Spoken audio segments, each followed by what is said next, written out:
I understand if you can't answer this question, but damn it, I'm going to ask anyway.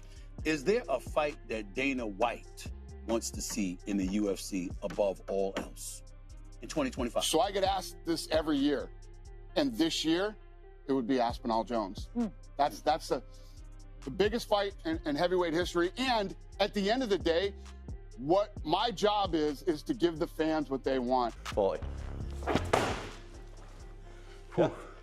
You can feel the difference in that. Yeah. That's 40%. Right, come on. Bang the 40 in.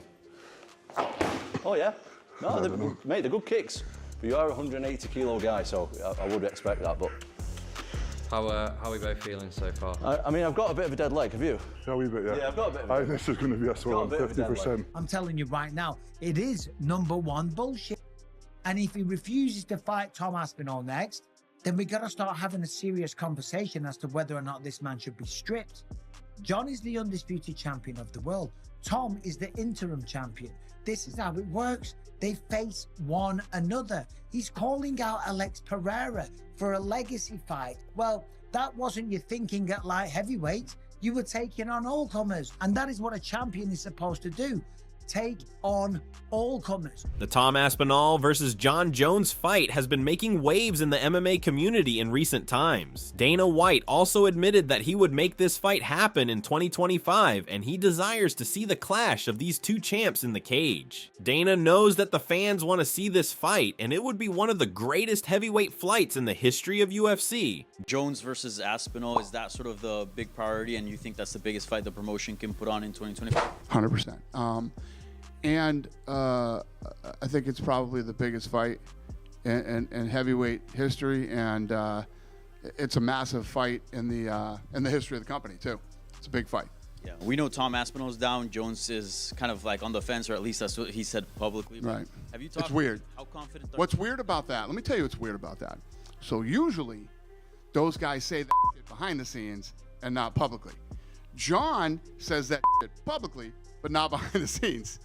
John is a very unique individual to deal with. Dana has guaranteed the MMA fans that he will make sure to make this fight happen in 2025, and there is no doubt about this. Would you guarantee 100% we see that fight? Yeah, I'll say 100%. Thank you. Yeah. However, the heavyweight champion was not interested in fighting Tom Aspinall, as he thought that Alex Pereira could be a much better opponent for him. Jones feels that Tom is a mismatched opponent, and he doesn't see their clash as a dream matchup, even if he gets a lot of money for this fight. I guess the clarifying question then is, if Dana and Hunter do come to you after this fight, the figures make sense to you, would you then be open to fighting Tom Aspinall, or are you categorically thinking, he does nothing for me, I will not fight that guy? He does nothing for me. He does nothing for me. If you're a person that wants to see me really challenged, then I get it. 7 years younger, like 35 pounds bigger than me, right? I get it. It's like, wow, this John's so good. We finally found someone way younger and way bigger than him. Let's see how he does against that. I get that narrative.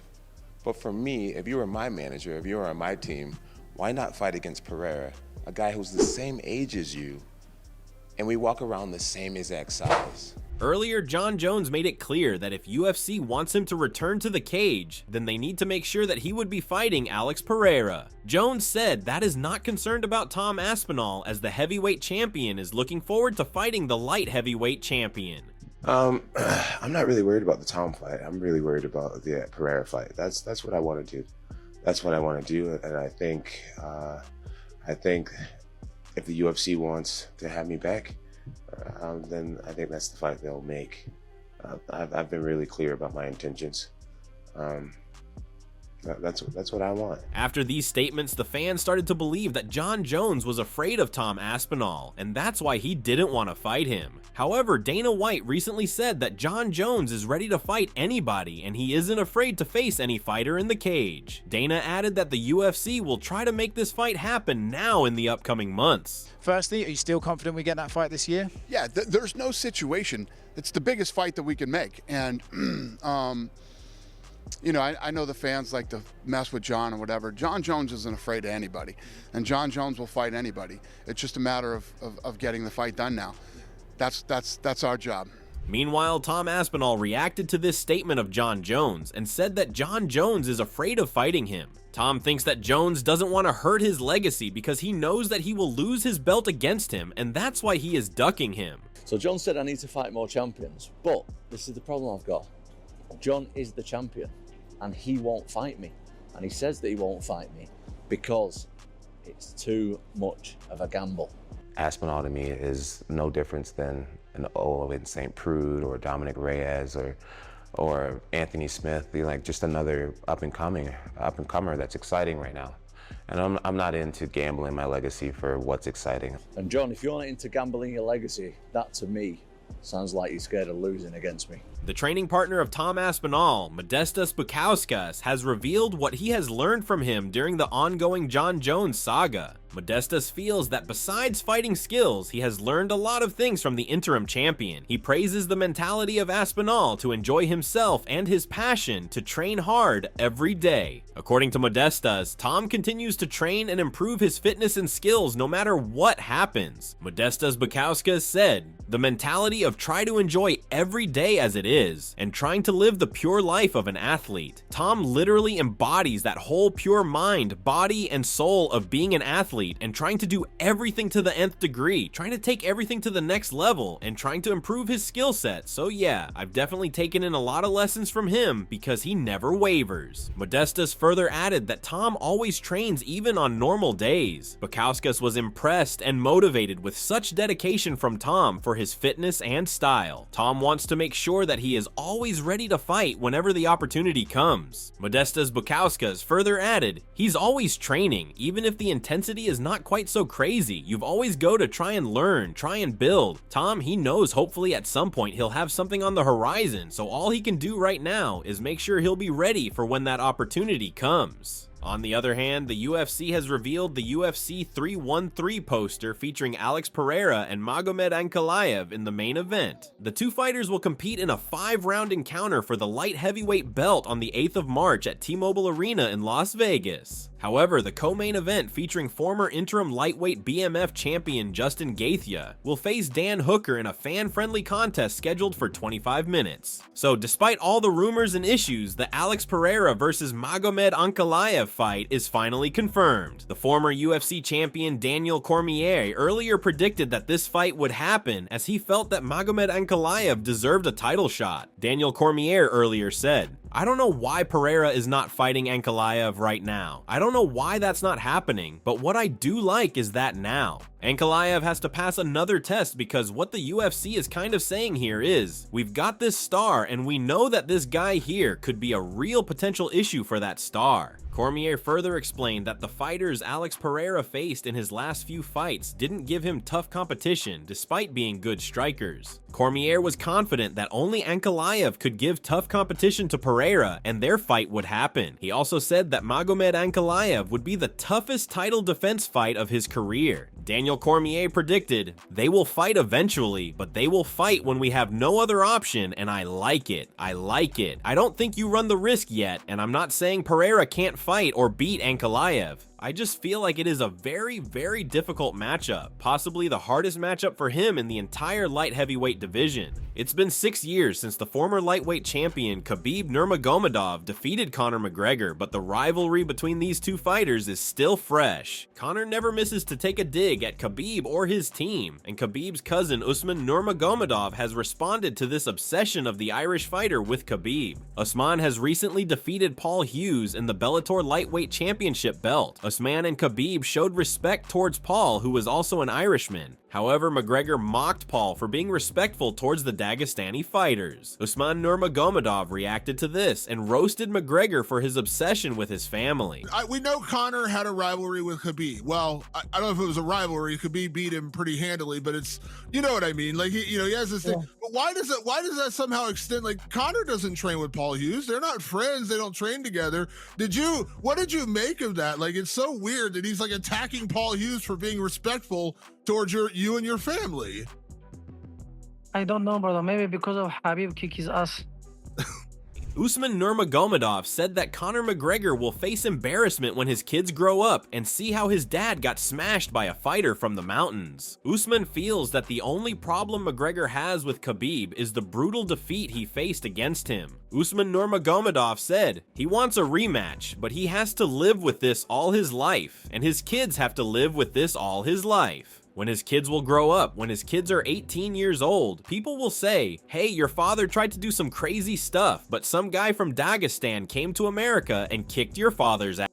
That's it. That's why he cannot even sleep. Usman knows that now Khabib won't fight again, and this means that the Irishman has to swallow this hard pill for the rest of his life, and how he got smashed by Khabib. Usman believes that Khabib gave a big hit to McGregor's legacy, and that's the major reason why he hates Khabib. Usman Nurmagomedov added, he has to live with this and pass with this. All his family, all his legacy, all this is around this. He lost to Khabib when had to win, but it did not happen. Khabib smashed his face, his team and all for what he was working for. Usman feels that after losing to Khabib, Conor has lost his mind and he will never recover from that embarrassing defeat. The Bellator lightweight champion said that Conor has started doing unusual and stupid things after that defeat, pointing out at a sexual assault case on the Irishman. Usman knows that his family's legacy is much bigger than any other fight.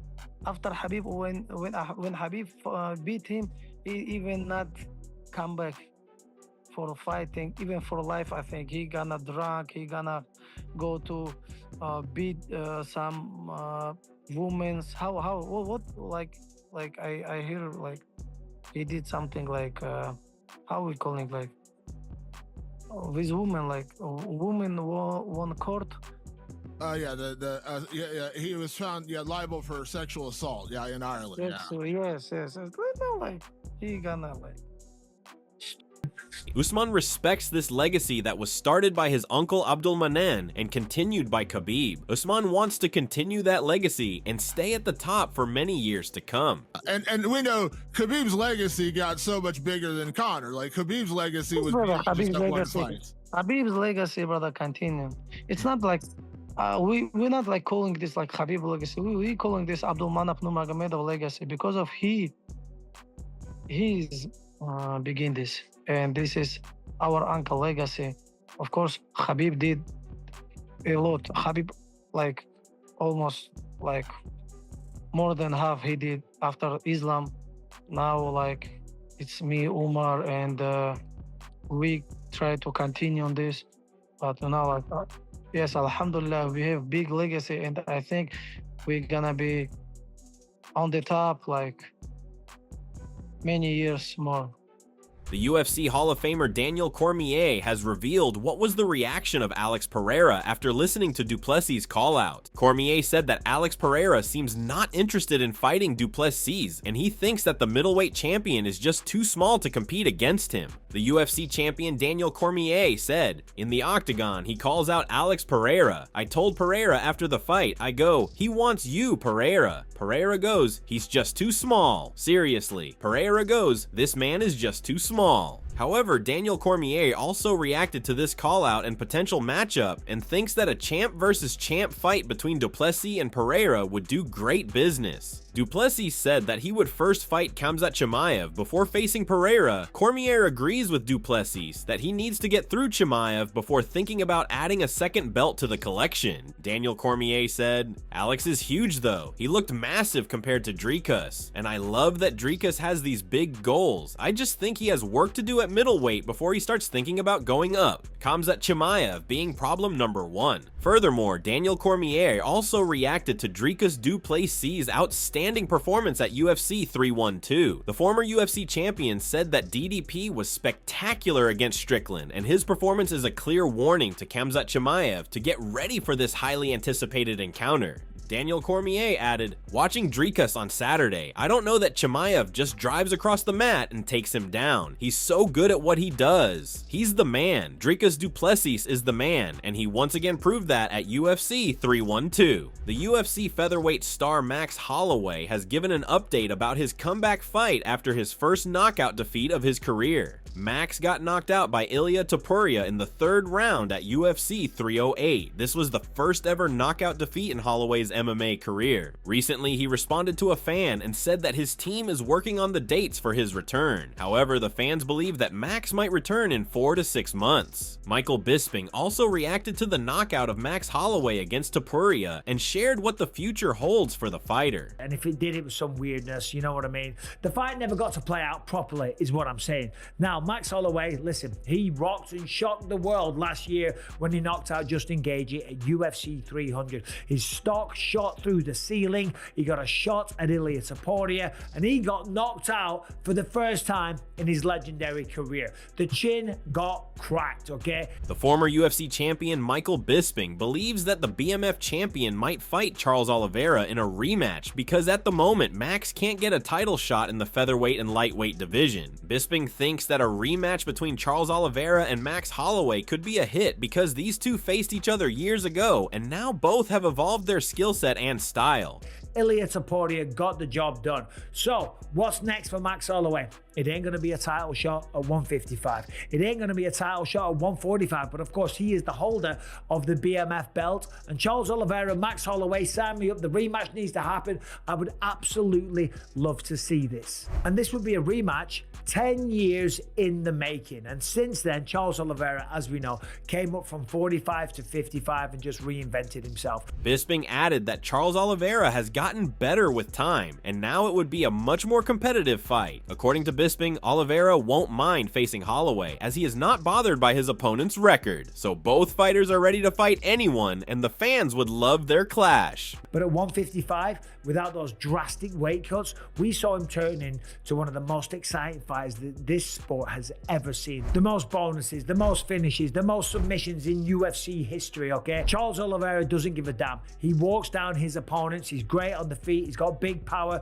he's got excellent Muay Thai, and on the ground, he is an absolute wizard. He will just find a submission and take it. And Max Holloway, he's ready for the challenge. And that's what the BMF is all about. Look, listen, call it a weird, silly, made-up title, call it whatever you want, but this is a fight, I believe, that sells itself, and I would love to see them challenge for the BMF belt. Well, this is it from today's video, and hopefully you have enjoyed these new MMA updates. If you really liked the video, then give us a thumbs up and leave a comment sharing your thoughts. Make sure to subscribe to our channel, and don't forget to press the bell icon to get instant notification about our latest videos.